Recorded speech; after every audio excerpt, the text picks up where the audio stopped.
Hi everyone, I'm Ellie. I'm decided to do Down syndrome since it's something that I want to go into and learn more about and dig deeper into, and it's something that I just really find interesting. And so, before we start all of this, I'm going to read the definition of the exact definition of like what Down syndrome is. It's a disorder caused by the presence of an extra 21st chromosome in which the affected person has a mild to moderate mental retardation, short stature, and a flattened facial profile. Now, I know none of this shocks anyone because we've all been around people with Down syndrome. We've all conversed with people with Down syndrome, but there's some characteristics that they were born with.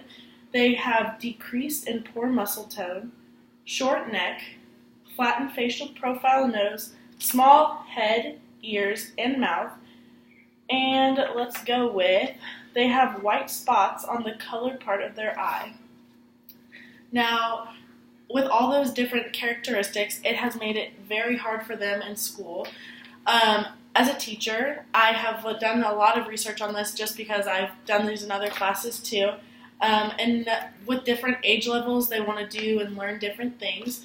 And so in preschool age, they are usually about learning the alphabet, learning to talk. They are really still learning to talk. They don't know words. It takes them forever to piece their words together. And that's an activity we'll be doing later, is how they learn to walk or learn to talk and how they learn to piece their words together. So in elementary age, they usually are working on their reading and understanding of the content. Writing while formulating next part to the sentence. And then in middle school, they are trying to do independent stuff, working on their homework independently, trying to be on their own more without teacher assistance all the time.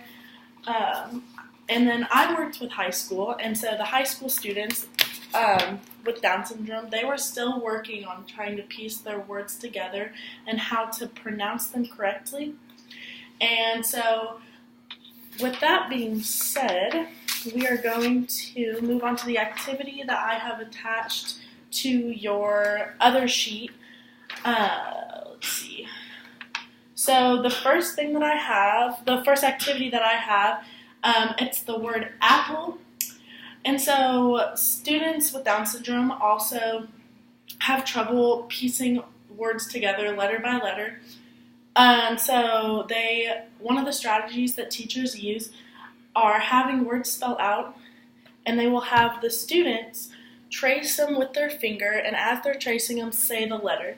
And so I want to take like 15 seconds for you to go slowly trace each letter, say it out loud, and then at the end, we'll say it together. So I'll do it with you. A, P, P, L, E. Apple. And so then at the end, sometimes they'll let the kids trace the apple so they can get the feel of like what the shape the apple is. It's just a fun activity for them to learn their letters, attach words to their objects.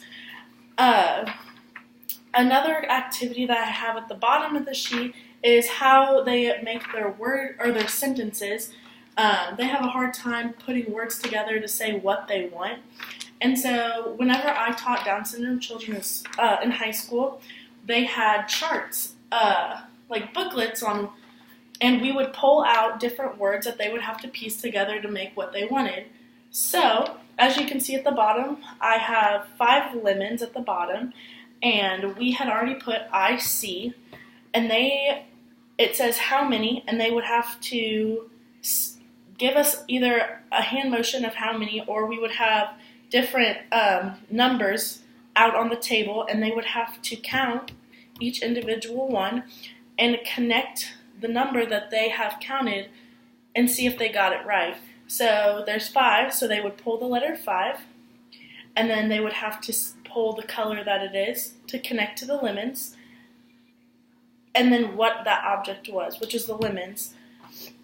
So, I mean, it wasn't exactly an activity, but it shows like what teachers do to help work with word structure and sentence structure for those students. Another thing, teaching strategies for children with Down syndrome. You need to give them time to finish their tasks. They get super frustrated very easily. It's hard to keep them on task sometimes because they can't keep their minds focused sometimes. I did put as one of the teaching strategies to meet with parents so you can learn more about that student and what they like and how easy it is for them to learn. Let's see, I'm going to go do a couple more just off this list. They love hands-on activities. So definitely everything that they are taught should have some sort of hands-on activities that also explains that project. When giving directions, it may be helpful to review with the child before they also start, because I feel like everyone has that though. You need to review it so they understand to make sure they're doing everything correctly. And thank you for watching my video on Down syndrome, and I hope that it helps you learn a little bit more on how to teach them and what helps them in the classroom.